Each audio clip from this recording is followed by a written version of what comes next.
Welcome back to my channel, Statistics for Applied Linguistics. I'm Dr. Marnie Menegra, and in this video today, we are going to look at the paired samples t-test.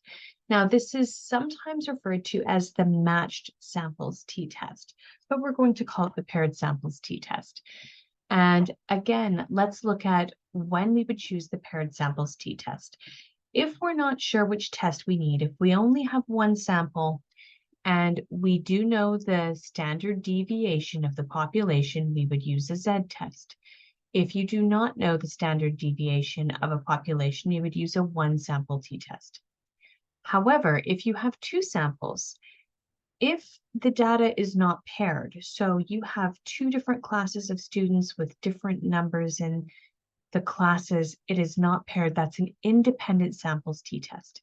However, if you have two samples and the data is paired or matched, then you have a paired sample. You would use a paired samples t-test.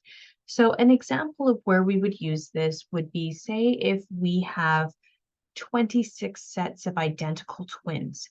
They are exactly matched. We might split the twins into two different groups if we're doing a twin study. Now, we might also split groups if we have one bilingual French-English female for each class, one bilingual French-English male for each class. We could pair them that way based on some characteristics.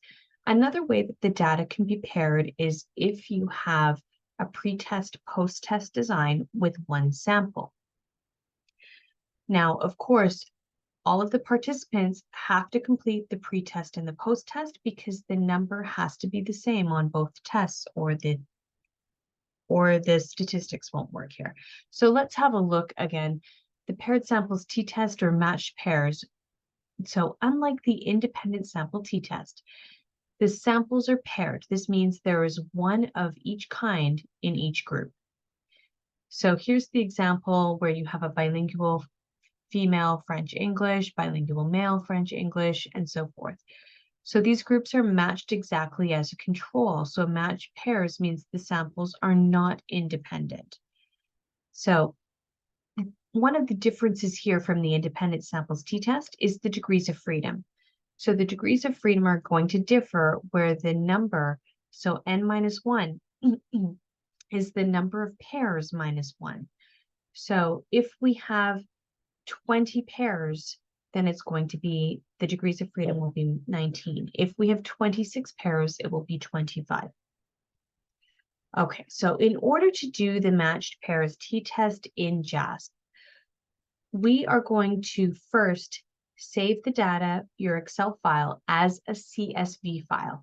Now you should have two columns, one for the results of each group. So if it's two independent classes and you're comparing them on one test, you would have class 1 and class 2. Or if it is a pre-test, post-test design, you would have a column for the pre-test and a column for the post-test. You then will open the file in JASP, and we are going to go live in JASP in a moment, and I will walk you through how to do this. Make sure the test scores are all set to scale, and then select t-test, then paired samples t-test, and the variables both go in the variable pairs window. Now you can select the descriptives. You do need the descriptives to do the write-up. We are going to look at how to do the write-up in a different video. And you can, if you like, just click on descriptive plots, and then you can analyze the output. What I do not have on this list is that you would need to do the Shapiro-Wilk test first if your sample size is less than 30 participants per group to make sure that the data is normally distributed. Also, you should be looking at the effect size, so you would need to look at Cohen's d. So in conjunction with this video, please see my video on how to do the Shapiro-Wilk test and how to do Cohen's d, but we'll look at Cohen's d in the analysis for this as well. Okay, so walking you through the slides, here we've got the two columns. We've got grammar translation and mobile app. So let's say we had two different classes where we matched them exactly, and one set of participants were learning through a grammar translation method. The other set of participants were using a mobile app as their method. Now we're going to change the file to a CSV file, then go to the main menu in JASP, go to open, find the file. It's going to open here. Make sure that we've got the data set to scale. Then we want to go to t-test, click on paired samples t-test, bring both of these variables into the variable pairs window. And we're going to keep it on student t-test. We're going to keep the alternative hypothesis. Our alternative hypothesis is that these two groups are not the same. Then we can click on descriptives. We do need the mean and the standard deviation to do the write-up. And then we can optionally look at descriptive plots if you wanted to use that in your thesis. So to interpret the data, the t-value is negative because the first group had lower scores in this set of data. Degrees of freedom is the number of matched pairs minus 1. So in this case, we had 20 pairs, and so it's 19. And the p is less than 0.05. So the groups are different, and this is significant. So in this case here, the mobile app group, which is second, performed better on the test than the grammar translation group. Okay, so remember again, effect size, the D is 0.2, 0.5, and 0.8 for small, medium, large. We're looking at Cohen's D for a t-test. And I'm going to switch over to JASP, and we will look at this going live. So here is JASP open right now. I'm going to go to the main menu. I'm going to open on my computer. I've got, actually it's in the research methods example data. Here I've got my my paired data t-test. So my paired samples right here. We're going to open this. I've already labeled these grammar translation and mobile app. If I wanted to change the labels, I can click on this and that will open. But we've got 20 here. So assuming I've done the Shapiro-Wilk test already, we're good to go with the t-test. We're going to go to paired samples t-test. I'm going to take both of these variables over to the variable pairs here.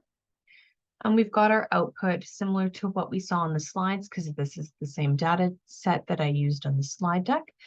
Now, of course, we want to know Cohen's D. So we're going to click on effect size with a confidence interval of 95%.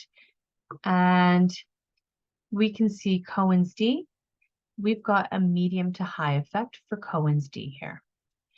Now we need the descriptives to do the write-up for the t-test. So we've got the descriptives here.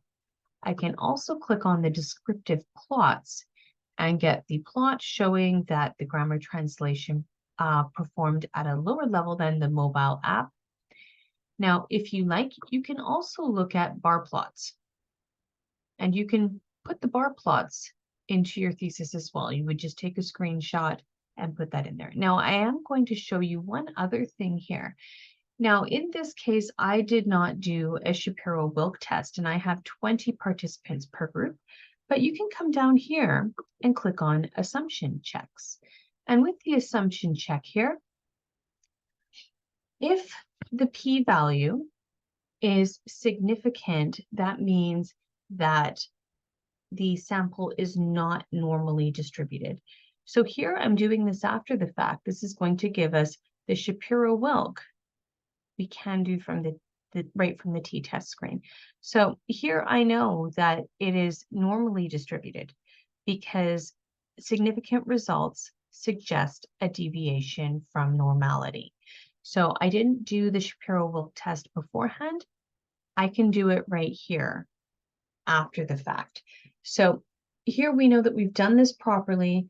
We've got normally distributed data. We've got a large effect size with Cohen's, a medium to large effect size with Cohen D, and the p-value is significant. One group outperformed the other group. Okay, so this concludes the t-test videos. Thank you so much for watching this video, and I look forward to seeing you in the next video.